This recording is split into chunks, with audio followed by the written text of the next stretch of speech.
उदय physics point में आप सबका स्वागत है। इस लेक्चर में हम लोग डिस्कस करेंगे एप्लीकेशन ऑफ डायमेंशनल एनालिसिस का third application to derive a physical formula, जिसको हम कह सकते हैं deriving relation among the physical quantities. Different quantities के बीच में क्या रिलेशन फाइंड करना है वो इस मेथड का यूज करके कर सकते हैं।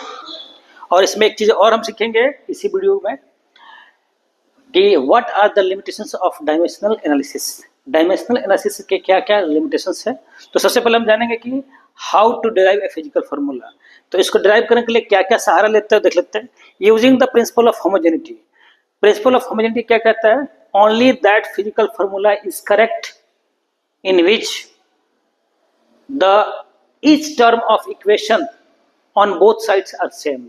दो साइड में जितनी भी टर्म हो, लेफ्ट हैंड में राइट हैंड में, तो उसमें हर टर्म का डायमेंशन क्या होना चाहिए? सेम होना चाहिए। ये है principle of homogeneity. Dimension, we consider the formula as a physical quantity by knowing the dependence of physical quantity. कोई फार्मूला फाइंड करने के लिए जरूरी है कि जैसे टाइम पीरियड का निकालना है, फोर्स का निकालना है, ठीक है, तो ये जानना जरूरी है कि वो किस पे डिपेंड करता है। एक में इसमें एक लिमिटेशन है, up to 3 physical quantities. Keep in mind 3 तक ही सीमित है, ठीक है। Consider as the product of type of dependence. तो जो भी डिपेंडेंस होता है उसको प्रोडक्ट के फॉर्म में लिखते हैं, ठीक है। इसको समझने के लिए एक एग्जांपल लेते हैं कि ये क्या कह रहा है। एक एग्जांपल के थ्रू समझते हैं इसको। एग्जांपल क्या है? एक क्वेश्चन है हमारे पास। एग्जांपल में the centripetal force acting on a body. कोई सर्कुलर पाथ है, तो सर्कुलर पाथ पे सेंटर के तरफ एक फोर्स लगता है किसी बॉडी पे, उसको बोलते हैं centripetal force on a circular path depends upon mass of body. ये बॉडी है, इसका मास क्या है? m है। m पे डिपेंड करता है वेलोसिटी v। लिनियर वेलोसिटी कितनी होती है जी? v होती है। एंड एक और चीज, radius r of the circular path. Find the expression for centripetal force acting on the body. Centripetal force हमेशा क्या लगता है जी? F इनवर्ड लगता है। डायरेक्शन क्या होता है? इधर होता है, ठीक है। तो हमने क्या देखा, इसको सॉल्यूशन करते हैं, हल करते हैं। इसको कैसे फाइंड करेंगे कि F जो है centripetal force depends upon the directly proportional किस पे? M, V और R। M, V और R। पावर लिख दीजिए A, B, C। प्रोडक्ट के फॉर्म में क्या लिखा था यहाँ पे? Consider as the product of dependence. Dependence का प्रोडक्ट निकाल लिया, ठीक है। Imply that F equal to K। एक कांस्टेंट आएगा, वो होगा dimensionless constant. m to the power a, v to the power b, r to the power c। Equation number 1। यहाँ k क्या है? डायमेंशन लेस कांस्टेंट है। k equal to dimensionless constant. Dimensionless constant मतलब वो constant जिसका dimension नहीं होता है। राइटिंग डायमेंशन बोथ साइड, क्या करेंगे? दोनों तरफ का डायमेंशन लिखेंगे। इसमें फोर्स का डायमेंशन होता है MLT-2। राइट में ये K का कोई डायमेंशन नहीं। M का डायमेंशन क्या हो गया? M power A। V का डायमेंशन होता है LT-1 power B। R distance है तो पावर क्या हो गया? L होता है इसका डायमेंशन C। या कह सकते हैं MLT-2 equal to M to the power A, L to the power, देखिए यहाँ पे क्या है? B और यहाँ पे क्या है? C है। तो मल्टीप्लाई में पावर क्या होता है? ऐड होता है। B प्लस C हो गया L का पावर।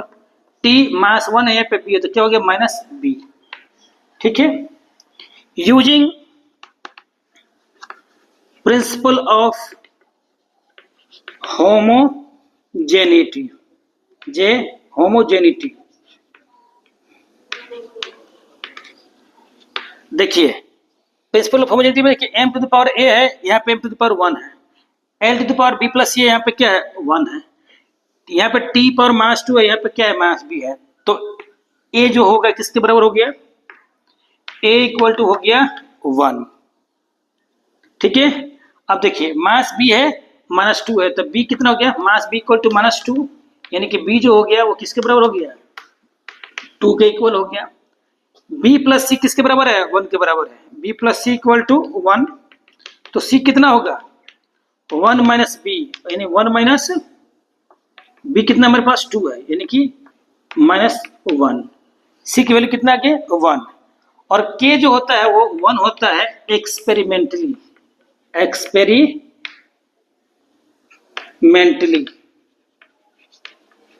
ध्यान रखिए के की वैल्यू या तो दी जाती है आपको, या एक्सपेरिमेंटली फाइंड किया जाता है, या नहीं मालूम है तो के भी लिख सकते हैं। पुटिंग या substituting the value of A B C and K in equation 1। F equal to हमारे पास बताइए के की वैल्यू कितनी है? 1। एम ए की वैल्यू कितनी हमारे पास आई है? 1। वी बी की वैल्यू कितनी हमारे पास आई है? 2। आर पावर कितना? सी की वैल्यू कितनी आई है हमारे पास? -1। सी की वैल्यू कितनी आई है? -1। यानी कि F equal to M V square, ये पावर -1 है तो नीचे तो क्या आता है आपका? +1। क्या मिला आपको? सेंटीमीटर फोर्स का फॉर्मूला। सेंटीमीटर फोर्स कितना मिला? F equal to M V square upon R. ये हो गया इसका फॉर्मूला। किस मेथड से? By using method of dimension. एक और एग्जांपल लेते हैं समझने के लिए, एक और क्लियर करते हैं। ये एनसीईआरटी का एक प्रॉब्लम है, इसकी टेकन फ्रॉम एनसीईआरटी बुक से लिया गया है। ठीक है। Consider a simple pendulum having a bob attached to a string. देखिए सिंपल पेंडुलम सब लोग जानते हैं, एक रस्सी से, एक धागे से एक बॉब, छोटा सा मास क्या करता है? सस्पेंड करते हैं, मेटल का बना होता है, इसको कहते हैं बॉब। ठीक है, ये इसका लेंथ है। That oscillate under the action of gravity. Action of gravity क्या करता है? ऑसिलेट करता है। Suppose the period of oscillation of time of pendulum depends upon its length. T जो है depends upon its length, mass of the bob and acceleration due to gravity. तीन चीजें दी गई है, एल एम और जी दिया गया है। Derive an expression for time period. T निकालना है, पावर ए कर दीजिए, बी कर दीजिए, सी एज इट इज पहले कहा था। या टी इक्वल टू कितना हो जाएगा? K L to the power A M to the power B G to the power C. Equation number 1। यहाँ के क्या है? डायमेंशन लेस कांस्टेंट है। ठीक है। Writing dimension both side, writing dimension both sides. जो भी दिया गया आप नोट कर लिए, क्या इस पर डिपेंड करता है। टी का डायमेंशन क्या हो गया? टी। के का डायमेंशन नहीं होता, डायमेंशन लेस कांस्टेंट है। एल का डायमेंशन एल, एम का डायमेंशन एम, और जी क्या है? Acceleration due to gravity. Acceleration का डायमेंशन होता है एल टी -2। पावर क्या हो गया? सी। टी इक्वल टू मिला आपको एम के पावर बी, एल के पावर ए, और यहाँ पे क्या है? सी, तो ए प्लस सी। और टी के पावर क्या मिला हमारे पास? -2c। ठीक है। एम है, एल है, टी है, इधर केवल टी है तो क्या करते हैं? एम 0 एल 0, टी को क्या कर दिया? 1। कोई दिक्कत नहीं, समथिंग पावर 0 इक्वल टू क्या होता है? 1। Using principle of homogeneity. देखिए m to the power 0 b to the power m to the power b, तो b की वैल्यू कितनी हो गई? 0। l पावर 0 है, a plus C equal to क्या हो गया? 0। एक और हमारे पास है -2c इक्वल टू क्या है? 1। -2c इक्वल टू 1, तो c आपका हो जाएगा -1/2। अब देखिए and a plus C equal to क्या है? 0। a plus C equal to 0, a हो जाएगा -c, यानी कि मास का -1/2 माइनस -1/2, यानी के मिल गया आपको 1/2। और के की जो वैल्यू होती है वो होती है 2 पाई एक्सपेरिमेंटली। अगर नहीं दिया गया तो के ही लिख सकते हैं, कोई दिक्कत नहीं है। तो बताइए, पुटिंग, चाहे फ्रॉम इक्वेशन 1 कर दीजिए, फ्रॉम इक्वेशन 1, कोई दिक्कत नहीं, इक्वेशन 1 में पुट करना है। टी इक्वल टू के की वैल्यू है 2 पाई। ठीक है। एल की वैल्यू एल है, ए की वैल्यू कितनी हमारे पास आई है? ए हमारे पास आ गया 1/2। एम की वैल्यू, बी की वैल्यू कितनी हमारे पास आई है? 0। बी इक्वल टू क्या है 0 0, जी के पावर कितना है, सी की वैल्यू कितनी है ये मास 1/2 पुट कर दीजिए, तो ये आपको मिल गया T equal to 2 pi L के पावर हाफ एम के पावर 0 कितना हो गया 1, जी के पावर हाफ को नीचे लाइए क्या हो जाएगा प्लस हो जाएगा, इम्प्लाई दैट कि टी इक्वल टू हो गया 2 pi square root L by G. कैसे भाई, हाफ को क्या कहते हैं, हाफ को क्या कहते हैं रूट कहते हैं, तो ऊपर भी रूट नीचे भी रूट, तो क्या मिल गया 2 pi square root L by G. तो ये मिल गया आपका टाइम पीरियड का फॉर्मूला किसका, पेंडुलम का। अब देखते हैं हम कि इस डायमेंशनल मेथड के क्या क्या लिमिटेशंस हैं, limitations of dimensional analysis, dimensional analysis के क्या क्या ड्रॉबैक्स है, लिमिटेशंस है, वो जानते हैं। पहला है this method does not give any about idea any information और idea about dimensionless constant. इस मेथड से जो डायमेंशन लेस कांस्टेंट है जैसे पाई है, एक्सपोनेंशियल ई है, 1 2 3 हाफ एटसेट्रा, इनके बारे में कोई आइडिया नहीं मिलता। Second point, if A physical quantity depends on more than 3 factors MLT, इस पे डिपेंड करता है the physical formula can be derived, लेकिन इससे इसके अलावा छोड़ दीजिए इन तीनों को, MLT को छोड़ दीजिए तो फॉर्मूला डिराइव नहीं कर सकते अगर कोई फिजिकल क्वांटिटी इसके अलावा किसी और चीज पर डिपेंड करता है तो। तीसरा जो है आपके पास, it fails to derive relationship which involve trigonometric, यानी कि साइन कॉस टैन जो भी हो, साइन कॉस टैन जो भी हो, इस तरह के कुछ रिलेशंस आते हैं, लोगारिथम आते हैं, लॉग का फंक्शन आता है, ठीक है, या exponential e to the power x का फंक्शन आता है, तब ये मेथड वहां पे रिलेशनशिप डिराइव करने में फेलियर हो जाता है। कौन सा method, method of dimension.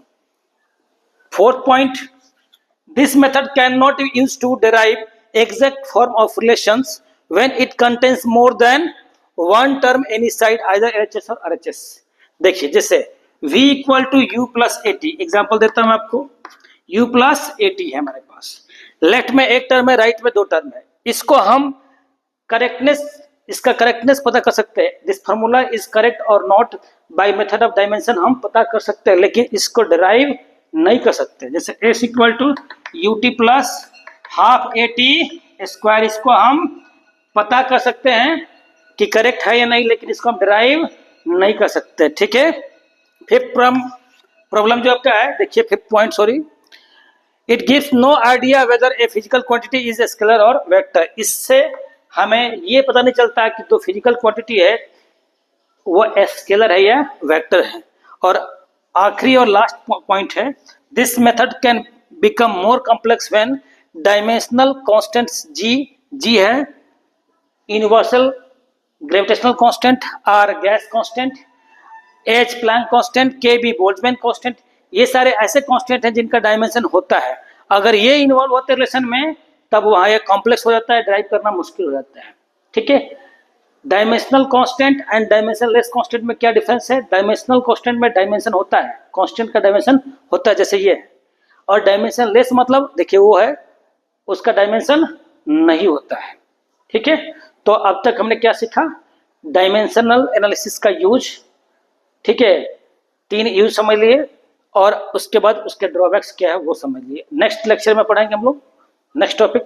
Thank you, have a nice day, thank you for your support.